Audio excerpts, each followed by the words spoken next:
Middle east में Israel और Iran के बीच छिड़ी जंग अब अपने सबसे खतरनाक मोड़ पर पहुंच चुकी है और अब लगता है कि अमेरिका खुद इस संघर्ष में सीधे उतरने की तैयारी में है। कनाडा में चल रहे G7 शिखर सम्मेलन को अमेरिकी राष्ट्रपति डोनाल्ड ट्रंप ने बीच में ही छोड़कर वॉशिंगटन की वापसी कर ली है। लेकिन ट्रंप ने लौटते वक्त जो बयान दिया उसने वैश्विक राजनीति में हलचल मचा दी है। ट्रंप ने कहा कि मैक्रो को नहीं पता कि मैं क्यों लौट रहा हूं। ये इजराइल ईरान सीजफायर से कहीं बड़ा है। फ्रांस के राष्ट्रपति को अक्सर गलतफहमी रहती है। अब ट्रंप के इस बयान को एक्सपर्ट्स एक स्पष्ट इशारा मान रहे हैं कि अमेरिका अब केवल मध्यस्थ की भूमिका में नहीं बल्कि सैन्य रूप से हस्तक्षेप करने की दिशा में बढ़ सकता है। तो दूसरी तरफ ईरान को अमेरिका ने सीधा अल्टीमेटम दे दिया कि समझौता करो या तबाह होने को तैयार रहो। इजराइल और ईरान के बीच मिसाइलों और ड्रोन हमलों का दौर जारी है। ईरान में अब तक 200 से ज्यादा लोगों की मौत हो चुकी है, जबकि इजराइल में भी 2 दर्जन से ज्यादा नागरिक मारे गए हैं। अब अमेरिका की तरफ से साफ संकेत है, या तो ईरान परमाणु कार्यक्रम को छोड़ दे या फिर अमेरिका की जवाबी कार्रवाई के लिए तैयार रहे। हालांकि कनाडा में दुनिया की 7 ताकतवर मुल्कों के समूह यानी कि G7 ने ईरान के साथ संघर्ष में इजराइल के लिए अपना समर्थन जाहिर किया है। G7 देशों ने अपने बयान में साफ कहा कि वो इजराइल के साथ खड़े हैं। उन्होंने ईरान को पश्चिमी एशिया में अस्थिरता फैलाने का जिम्मेदार ठहराया। बयान में इलाके में अमन और स्थायी हल की जरूरत पर जोर दिया गया। G7 ने साफ कर दिया कि ईरान कभी भी परमाणु हथियार नहीं रख सकता है। ट्रंप के संकेत और G7 के बयान से पहले इजरायली प्रधानमंत्री बेंजामिन नेतन्याहू साफ कह चुके हैं कि इस जंग का अंत तब होगा जब अयातुल्ला खामेनेई खत्म होंगे, जिसे देखते हुए खामेनेई अपने परिवार के साथ एक अज्ञात बंकर में शरण ले चुके हैं। वही बंकर जहां से उन्होंने पहले ऑपरेशन ट्रू और प्रॉमिस 1 और ट्रू प्रॉमिस 2 जैसे मिशन संचालित किए थे। इजराइल ने अभी तक ईरान के कई सैन्य ठिकानों को निशाना बनाया है, लेकिन अब दावा यह किया जा रहा है कि अब वो खामेनेई को भी निशाने पर ले सकते हैं। अब सबसे बड़ा सवाल यही है कि क्या अमेरिका अब युद्ध में सीधे कूदने वाला है? क्या खामेनेई अब इजराइल का अगला टारगेट है? और क्या यह संघर्ष अब सिर्फ इजराइल और ईरान तक सीमित नहीं रहेगा? मिडिल ईस्ट की जंग अब पूरी दुनिया की चिंता बन चुकी है और अगला कदम किसी भी क्षण सामने आ सकता है। लेकिन इस बीच आपको बताते हैं उस बंकर के बारे में जो खामेनेई के लिए सुरक्षा कवच माना जाता है। देखिए, ईरान के सुप्रीम लीडर अली खामेनेई को तेहरान के सबसे सुरक्षित ठिकाने पर ले जाया गया है। कहा यह जा रहा है कि इस बंकर पर चाहकर भी इजराइल आर्मी हमला नहीं कर सकती है। यह बंकर तेहरान के लाविजान में स्थित है। खामेनेई को परिवार सहित लाविजान के बंकर में भेज दिया गया है। खामेनेई वहीं से पूरा नेतृत्व संचालन करेंगे। ईरान में खामेनेई के पास ही पूरी सत्ता का कंट्रोल है। लाविजान बंकर ईरान की राजधानी तेहरान के लाविजान क्षेत्र में स्थित है, जो कि supreme leader Ayatollah Ali Khamenei के आधिकारिक निवास से लगभग 16 किलोमीटर की दूरी पर है। इस जगह को ईरान का वॉर ब्रेन कहा जाता है, यानी युद्ध के समय जहां से पूरी रणनीति तैयार और नियंत्रित की जाती है।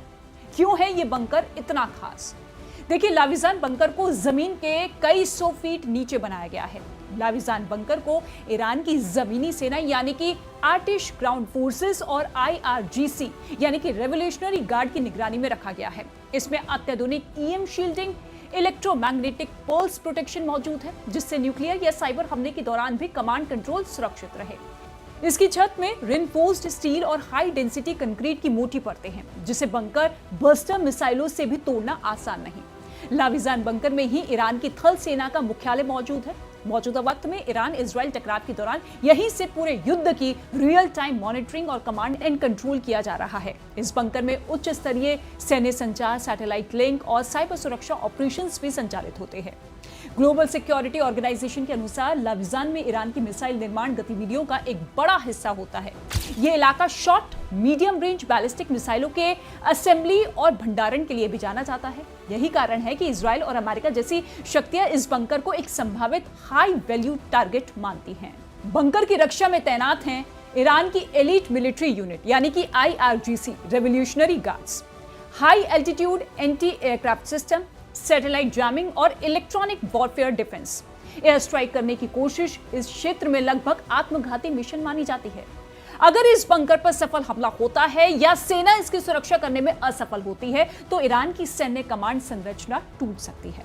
युद्ध नियंत्रण क्षमता काफी हद तक खत्म हो जाएगी। देश भर में संचार और जवाबी कार्रवाई की प्रणाली ठप हो सकती है। लाविजान बंकर सिर्फ एक सैन्य ढांचा नहीं है, ये ईरान की युद्ध नीति, सामरिक और आत्मरक्षा के साथ साथ राजनीतिक अस्तित्व का केंद्र है। ये वो जगह है जहां से संकट के समय देश के सर्वोच्च नेता खुद को सुरक्षित रखते हैं और वहीं से दुनिया के सबसे जटिल संघर्षों में से एक की रणनीति बनाई जाती है। ईरान में सबसे ताकतवर होते हैं सुप्रीम लीडर। मध्य पूर्व एशिया में ईरान को सबसे शक्तिशाली और शिया बहुल देश माना जाता है। ईरान में सुप्रीम लीडर को सबसे बड़ा धर्मगुरु भी माना जाता है। किसी भी जरूरी मुद्दे पर उनका फैसला आखिरी माना जाता है और वही दुनिया के लिए ईरान की नीतियों और तरीकों का फैसला करते हैं। ईरान में सुप्रीम लीडर के बाद दूसरा नंबर राष्ट्रपति का आता है। इस समय ईरान में Ayatollah Ali Khamenei supreme leader है। वो 1989 से इस पद पर बने हुए हैं, यानी 35 साल से सबसे ऊंचे पद पर बैठे हैं। सुप्रीम लीडर देश से जुड़े सभी मामलों पर अंतिम फैसला देते हैं। राष्ट्र प्रमुख और सशस्त्र बलों के कमांडर इन चीफ की जिम्मेदारी भी संभालते हैं। विदेश नीति भी तय करते हैं। सुप्रीम लीडर के पास बाकी पदों पर लोगों को नियुक्त करने या उन्हें बर्खास्त करने की पावर भी होती है। ईरान में कैसे चुना जाता है सुप्रीम लीडर? ईरान में 1989 की इस्लामिक क्रांति के बाद सुप्रीम लीडर का पद बनाया गया था। सिर्फ पुरुष ही सुप्रीम लीडर बन सकते हैं। कोई भी सुप्रीम लीडर आजीवन या मृत्यु अथवा बर्खास्त होने तक पद पर बना रह सकता है। पहले supreme leader Islamic Republic Iran के संस्थापक अयातुल्ला रूहुल्लाह खामेनेई बने थे। उनके निधन के बाद 1989 में अयातुल्ला अली खामेनेई ईरान के दूसरे सुप्रीम लीडर चुने गए। चूंकि ईरान में इस्लामिक कानून लागू है, इसके मुताबिक सुप्रीम लीडर बनने के लिए अयातुल्ला होना जरूरी है, यानी ये पद शीर्ष स्तर के धर्मगुरु को ही दिया जाता है। लेकिन जब खामेनेई को सुप्रीम लीडर बनाया गया था तब वो अयातुल्ला नहीं थे, इसलिए उन्हें सुप्रीम लीडर बनाने के लिए कानून में संशोधन भी किया गया था। सुप्रीम लीडर की नियुक्ति की क्या है पूरी प्रक्रिया? ईरान में इस्लामिक जानकारों का 88 सदस्यीय एक ग्रुप होता है। ये ग्रुप ही सुप्रीम लीडर के नाम पर अंतिम मोहर लगाता है। इस ग्रुप को असेंबली ऑफ एक्सपर्ट्स भी कहा जाता है। इस ग्रुप के मेंबर्स का 8 साल में चुनाव होता है और ईरानी के नागरिक इन सदस्यों को चुनते हैं। हालांकि असेंबली ऑफ एक्सपर्ट्स चुनाव में उम्मीदवार कौन कौन होंगे ये काउंसिल ऑफ गार्जियन नाम की कमेटी तय करती है। काउंसिल ऑफ गार्जियन संसद की गतिविधियों की देखरेख करती है। अब ध्यान देने वाली बात यह भी है कि गार्जियन काउंसिल के सदस्यों को प्रत्यक्ष और अप्रत्यक्ष तौर पर सुप्रीम लीडर ही चुनते हैं। इसके 12 सदस्यों में से 6 की नियुक्ति सीधे तौर पर सुप्रीम लीडर करता है, यानी सुप्रीम लीडर का असेंबली ऑफ एक्सपर्ट्स और गार्जियन काउंसिल दोनों ही कमेटियों पर प्रभाव होता है। कई दशकों से खामेनेई ने गार्जियन काउंसिल के लिए इस्लामिक कट्टरपंथियों को चुना है, जो उनके इशारे पर काम करते हैं। ईरान के संविधान के अनुसार असेंबली ऑफ एक्सपर्ट्स सैद्धांतिक रूप से सुप्रीम लीडर को बर्खास्त भी कर सकता है। मध्य पूर्व एशिया के अंदर ईरान का प्रभाव बढ़ा है। अब ईरान और इजराइल के बीच जंग मंगलवार को 5वें दिन में प्रवेश कर गई है। दोनों पक्षों ने अपने हमले और तेज कर दिए हैं।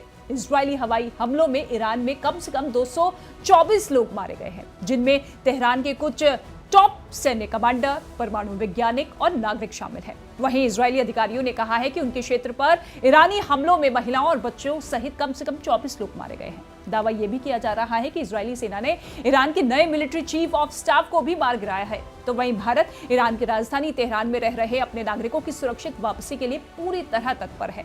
भारतीय नागरिकों के लिए एडवाइजरी जारी कर दी गई है, साथ ही सुरक्षित स्थान पर जाने की सलाह भी दी गई है। नंबर्स जारी कर दिए गए हैं।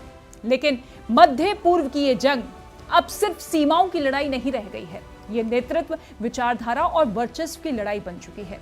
अयातुल्ला खामेनेई उस बंकर में हैं जहां से उन्होंने पहले भी इस्लामिक गणराज्य को कई संकटों से निकाला है।